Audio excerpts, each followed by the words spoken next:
Good morning, welcome or welcome back to Bookeemonsters. My name is PK. It is Wednesday, February the 18th. We're here to look at the new releases that are published this week in crime fiction and thrillers. On Monday we had looked at the cozy mysteries. There aren't a whole lot, there's a good amount but not overwhelming amount today, so we will have no morning show on Friday. So everybody sleep in that day. Quick announcements. I don't have any sprints tonight. Our next sprints are tomorrow night, Thursday night at 8 p.m. Eastern. First up, this is mostly in here alphabetical by title. A Sociopath's Guide to a Successful Marriage by M.K. Oliver. Meet Lala Rook. Is Lala suddenly the name? Because it's like the second one this week. Lala has a lot on her plate. She needs to guarantee her husband makes partner, secure her... That's your husband's job. Secure her dream house in Hampstead and get her daughter into a prestigious prep school. And on the afternoon, she stabs a stranger 7 times. After he breaks into her living room, she has a 4-year-old's birthday party to host. With an unambitious partner, 2 demanding children, and a barely adequate large house in a nice, if not quite fashionable, part of town, Lala's life isn't quite perfect yet. And she can't pretend she hasn't missed the adrenaline rush that comes with transgressing. Besides, as a wife and a mother, she's already an expert multitasker. So disposing of a body, framing a friend, what? And being the world's best mother can easily be managed alongside the usual domestic minutiae. It's just that her husband Stephen seems distracted. Her daughter's drowning of the class hammer. Who is this man, and what does he want from her?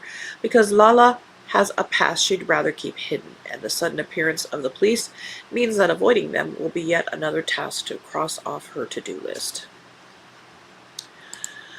Not for me, but it is for somebody, and that's okay.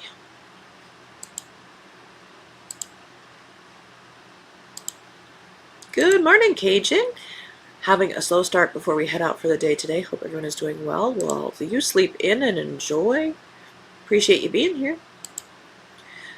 Then you can go back to sleep. Did you have a good birthday?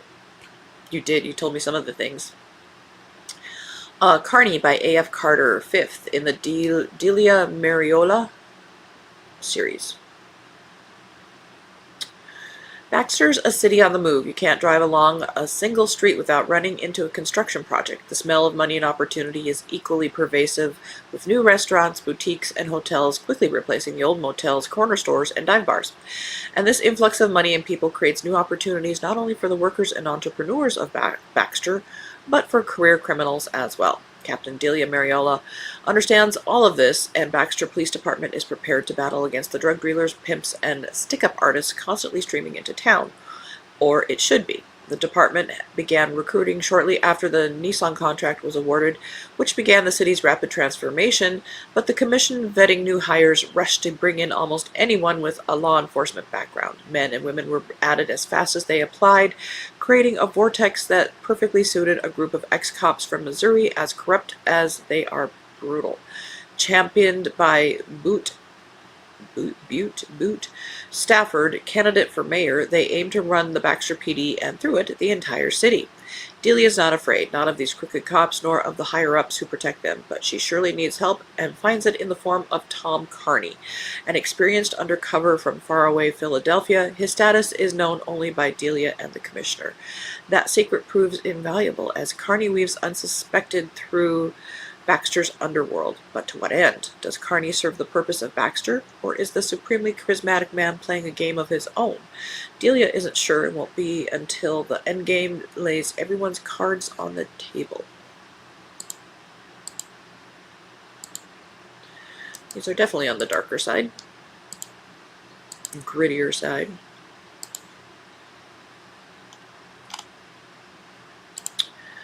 Amy says, good morning, everyone. Good morning! Cajun says, don't think I'd like Lala. No.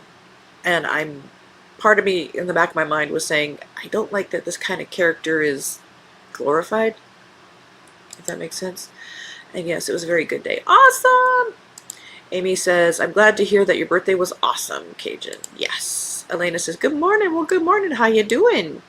She says, I am good. Gage says thanks to Amy. And Elena says just finished Roadwork by Stephen King for the last 2 weeks. Wow. Good for you. You know what? We'll give it to you. Yay! Congratulations! Woo! Good job. Oh, next up, Children of the Savage City by Elizabeth Hayter. A peaceful evening mass at the historic Chiesa del Gesù Nuovo is shattered when a young au pair is killed in one of the cathedral's quiet chapels. The daughter of the U.S. ambassador sees it happen, but she'll speak only to one person, Nikki Serafino. Shaken by betrayal in her last high-profile case, Nikki has retreated from the relentless vigilance that once defined her work as liaison between Italian police and the U.S. military. Withdrawn and mistrustful, she works her shifts, cares for her aging family, teaches self-defense classes, and avoids entanglement. But this case threatens her self-imposed invisibility, drawing her into a web of lies and resurfacing old wounds and buried loyalties. The murder investigation leads Nikki and her friend Naples officer Valerio Alfieri into a shadow architecture of power, built to protect the guilty and hide their secrets at any cost. Can she and Valerio, each carrying dangerous debts, resist the undertow of corruption that swallows truth whole?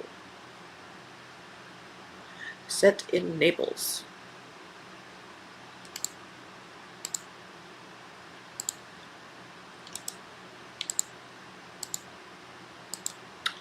Crown City. Third in the Japantown series by Naomi Hirihara. Pasadena, 1903. 18-year-old Ryunosuke Rui Wada staggers off the boat from Yokohama, Japan, ready to reinvent himself after the untimely deaths of his parents. Though battling loneliness and culture shock, Rui does his best to settle into his work as an art dealer's apprentice while adjusting to his new home. Hold the phone. This is coming out on the 24th. They changed the date on us. Hold that thought till next week. Next row.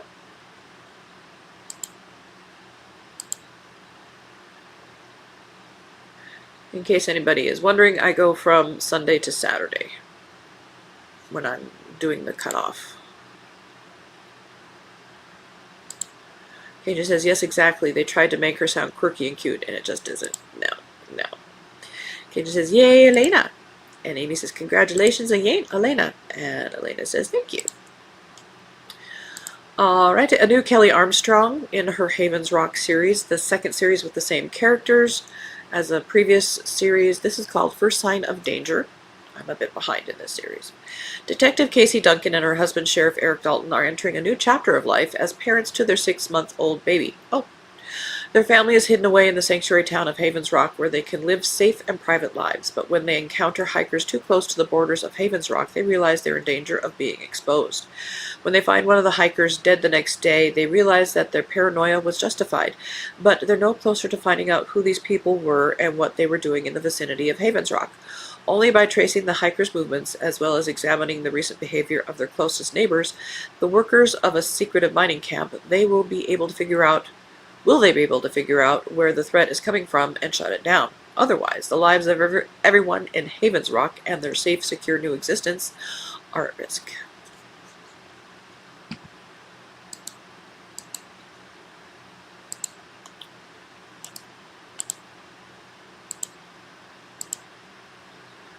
Her Last Breath by Taylor Adams. Is it just me, or just all these titles just blur into the same kind of title? I can never remember anything. After years of excuses, Tess has finally agreed to go caving. No, thank you. With her best friend Allie. They're hard no. When Steve and I were dating, he took me to the Lewis and Clark Caverns, and I learned I am not a spelunker. No. Their lives have diverged sharply since high school, and Allie is a self-made travel influencer, while Tess is a shy and claustrophobic, oh God, legal assistant struggling to pay for law school. Maybe she's a little jealous of Allie's globe-trotting life. Who wouldn't be? As Tess and Allie descend into the depths, they realize they are not alone. A stranger who claims to be a fellow caver harasses them. Confident, take no shit, Allie insults the guy, and he retaliates. Not while you're caving.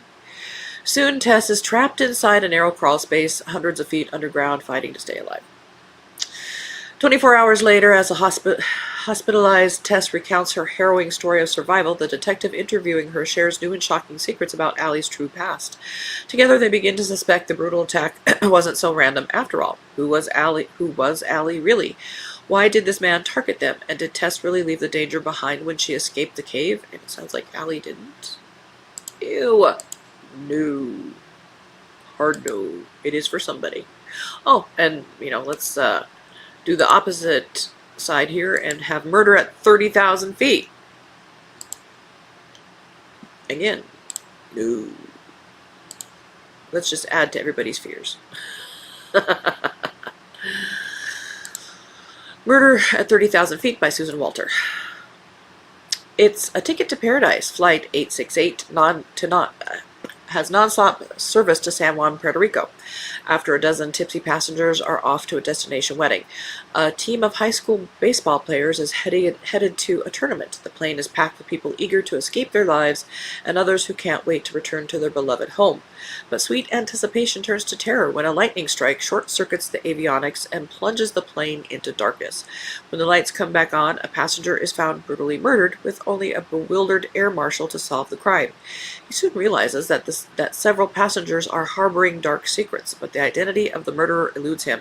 There's only one certainty. The killer is on the plane. Well, duh. Unless they were poisoned, and that could have been, but it sounds like they weren't poisoned. Anyway, thousands of feet above the earth with thunderstorms closing in, the danger outside is as grave as the mounting threat within. Can the captain outrun the storm, or will the murderer among them bring the plane down first?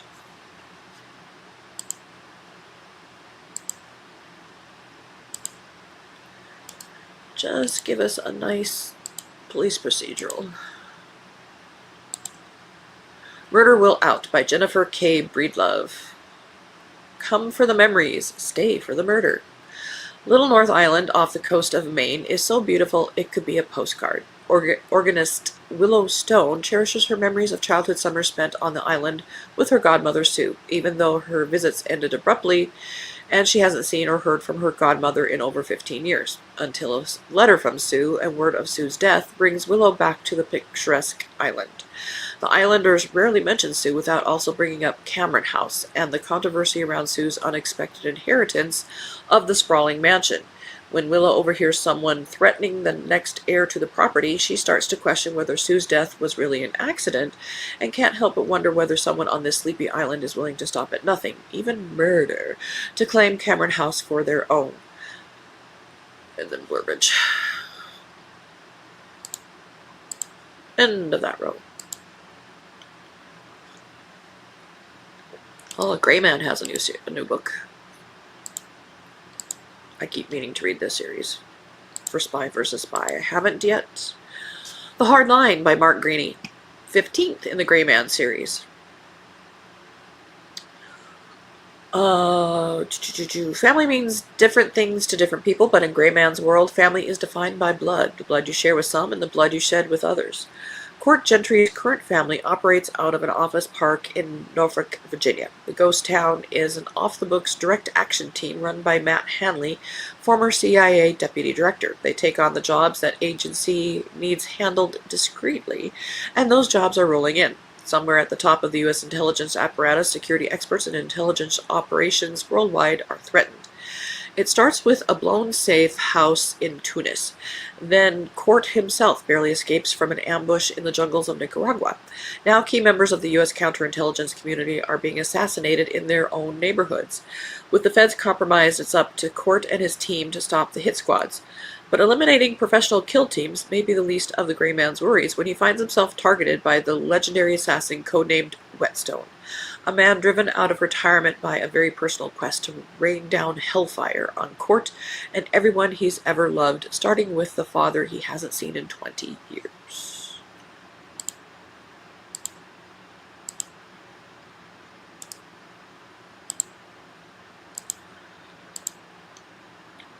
The Dark Below by Sherry Rankin. Not all secrets stay buried. Not all deaths are what they seem. When Chase Loudermilk, a troubled veteran, is found dead, everyone assumes it's suicide. Everyone except his criminology professor, Teddy Drummond. A former cop haunted by painful memories, Teddy suspects Chase has been murdered, and that the answers lie hidden in his shadowy past. Drawn reluctantly into the case, Teddy teams up with Detective Raina Bragg, a woman with every reason to hate her. As the two dig into town's buried secrets, what they uncover is more than a motive. It's a chain reaction of choices, each darker than the last. Then another body turns up. Now, in a place where everyone's lives are tangled and few are truly innocent, Teddy and Raina find themselves in a race against time to stop a killer and expose the truth, that some consequences take years to surface, and the most dangerous secrets are the ones nobody sees coming. ...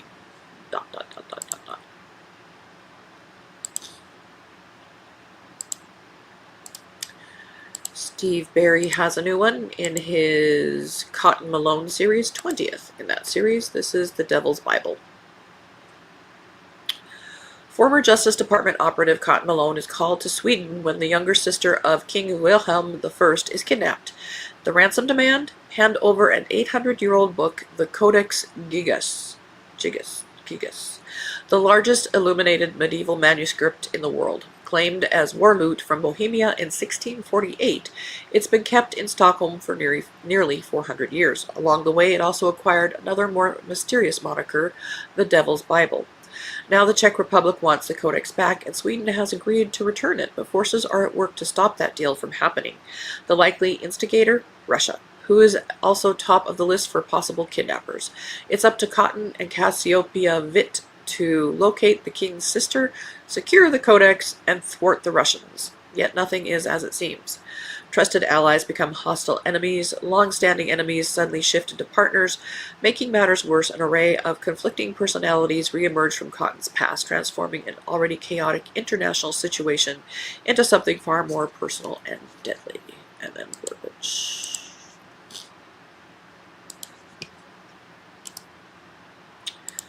Deborah Webb has a new one, The Fatal Confidant.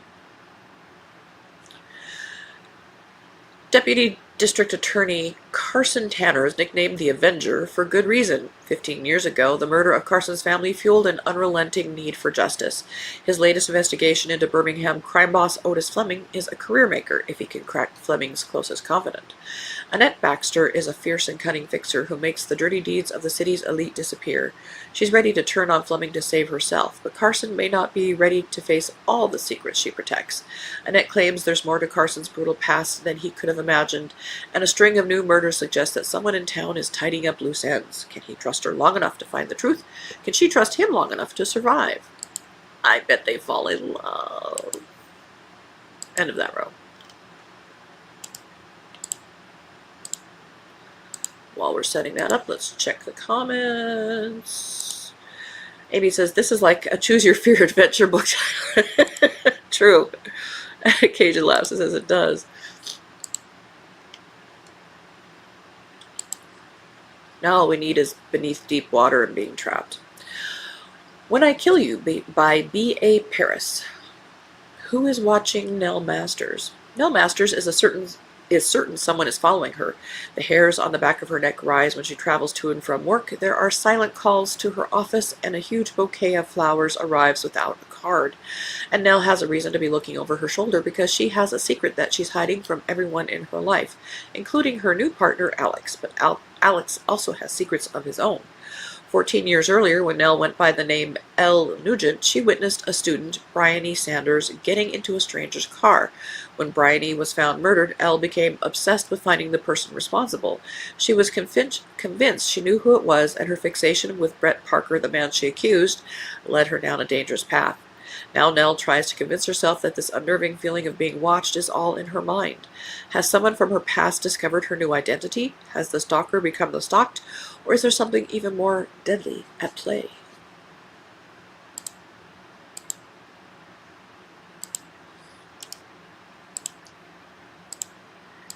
The New Neighbors by Claire Douglas. Unassuming neighbors may not be what they seem. They seem like the perfect couple, but what are they hiding? When Lena overhears a conversation between her next-door neighbors, she thinks she must have misheard. The Morgans are a kind, retired couple who recently moved to their sleepy suburban street in Bristol, where nothing ever happens. But to Lena, it sounded very much like they were planning a crime. Her family and friends tell her she must be mistaken. Yet, Lena can't stop thinking about that strange conversation. What if they really are about to do something terrible? What if she can prevent it? Especially when doing something might help ease her conscience about her own dark past. ...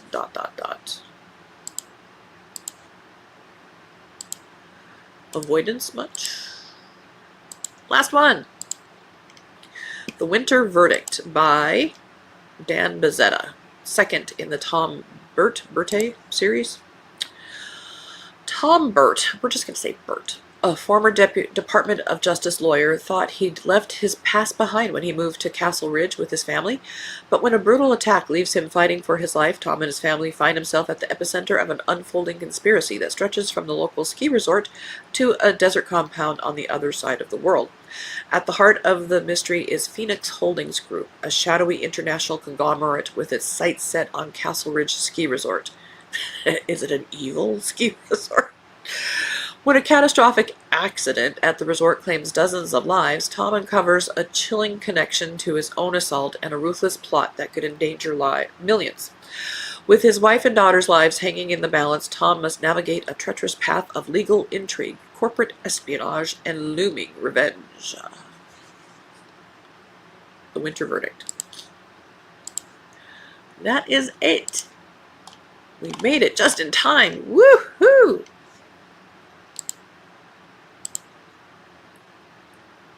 Alrighty. So again, we won't have one on Friday. Everybody gets to sleep in a little bit. And I don't have sprints tonight. Our next sprints are tomorrow night, Thursday night at 8 p.m. Eastern.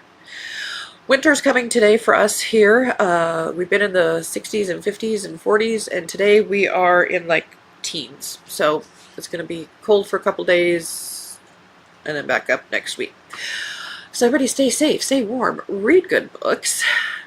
Kaja says, hope everyone has a good day. You too. I love that you're having a good time. I appreciate you guys watching if you're watching now. If you're watching later, I also appreciate you. We're just a little corner of the booktube world, but I like to know what books are being published. I don't really like reviews, so this is why I do it. So thank you, everybody, and as the banner says here, don't be a bookworm, be a bookie monster. Om nom nom. Have a good day and God bless.